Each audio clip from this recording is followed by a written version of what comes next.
we wanted to give a Colliers update on what's happening in the private rented sector legislation space under the new Labour government.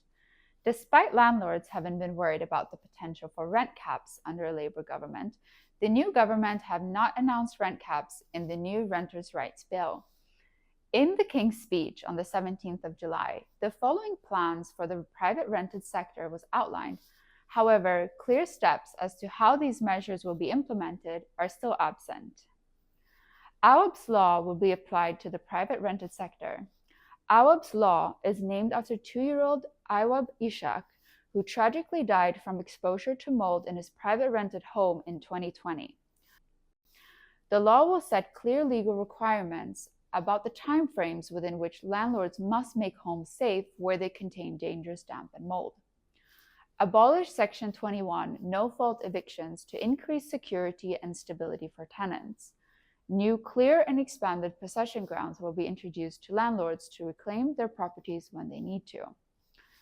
New measures to prevent rental bidding exceeding a property's asking rent, and new measures to empower tenants to challenge rent increases at rent review designed to force them out.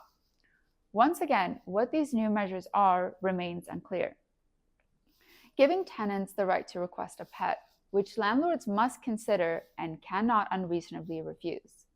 A decent home standard for the private rented sector will be implemented to ensure homes are safe, secure, and hazard-free. Making it illegal for landlords to discriminate against tenants receiving benefits or with children when choosing to let their property. Again, it's not clear how this will be achieved, as this has been a long-standing issue in the PRS.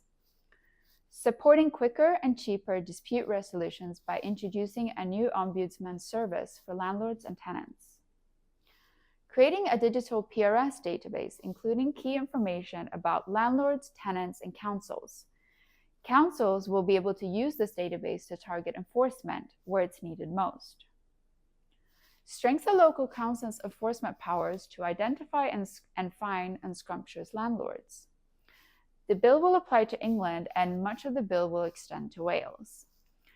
Even though it sounds a lot like the Rentals Reform Bill, we'll have to await a draft bill which will need to be provided for consultation before being introduced to Parliament. Overall, our thoughts are that increasing safety and security for the tenants in the market is a step in the right direction, and that it will encourage more investment into the market. Stay tuned for more updates and coming changes in rental legislation.